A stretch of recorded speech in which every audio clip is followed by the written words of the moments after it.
Des prairies bocagères, des forêts, des étangs et des châteaux. C'est le paysage typique de la Sologne bourbonnaise, autour de Moulins, au nord-est du département de l'Allier. Sur ces terres argileuses, beaucoup de constructions sont en briques. Comme le château de la Cour, un édifice du XVe siècle. Propriété depuis une dizaine d'années d'un jeune châtelain féru d'archéologie et d'histoire. J'étais vraiment séduit par cette architecture originale en briques polychromes, assez très particulière à la région de Moulins. Donc c'est un coup de cœur. Bon, on a attaqué tout de suite les travaux, enlevé le lierre, la végétation qui commençait à grimper sur le château. Il n'avait pas du tout l'aspect qu'il a aujourd'hui. Les étapes suivantes, ça a été de le sécuriser les toitures, parce que c'était pas dans un état de péril absolu, mais les toitures commençaient à fuir par-ci par-là. Il faut se dire qu'ici, il y a 2500 m² de toiture, 9 tours, des lucarnes, des jonctions, enfin toutes les complexités possibles en couverture. C'est 30 à 50 000 € qu'il faut mettre par an sur l'entretien, sur les travaux de réparation. Ici, même dans le jardin, chaque pierre raconte une histoire. Et vous avez au centre un élément assez original, une vasque en pierre de Volvic qui date vraisemblablement du XVIe siècle, et il est probable, alors c'est pas attesté, que ça soit un des éléments de la fontaine d'Anne de France au palais des Ducs de Bourbon à Moulins. La cour royale était à Moulins à l'époque. Moulins était capitale de la France pendant un temps. C'est une belle journée pour faire un petit peu le point sur nos dossiers. La dernière grosse opération de restauration est attestée par les photos de la fin du 19e siècle, où c'était un gros remaniement, mais avec ajout de tuiles modernes.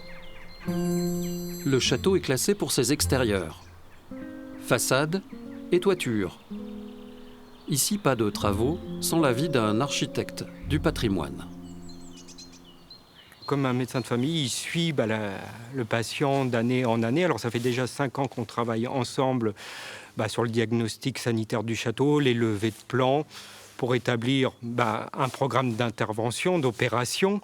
Et je pense qu'on sera amené à travailler ensemble pendant peut-être 15, 20, 30, 40 ans encore ensemble.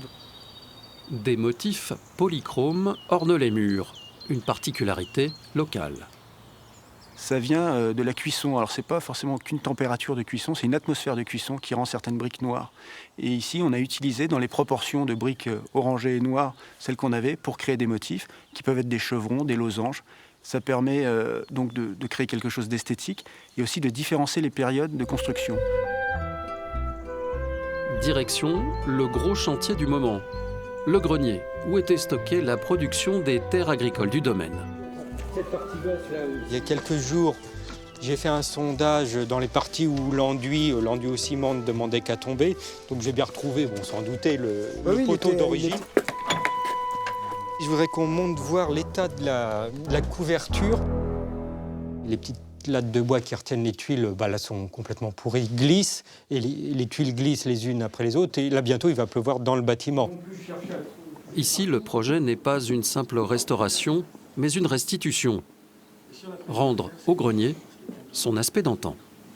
On avait une galerie ouverte sur poteau qui est encore attestée. L'idée, c'est de la restituer, ce rythme régulier de poteau, de retrouver son homogénéité architecturale avec l'ensemble de la cour du château.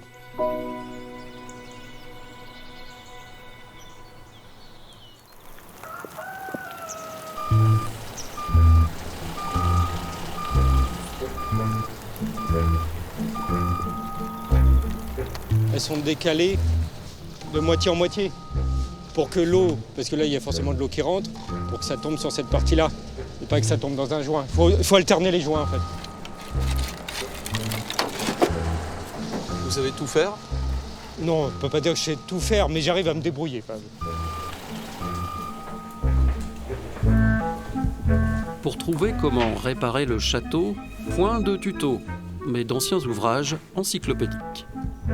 Cet objet en bois, en fait, c'est un moule pour les tuiles. Pour les tuiles, alors gironnées, d'où cette forme trapézoïdale, les tuiles spéciales pour les tours. Et on retrouve sur les gravures de ces traités ces mêmes gabarits. 300 000 €, c'est l'estimation du coût des travaux de restitution du grenier à grains. Pour espérer l'aide de l'État et des collectivités locales, de longues heures devant l'ordinateur sont nécessaires.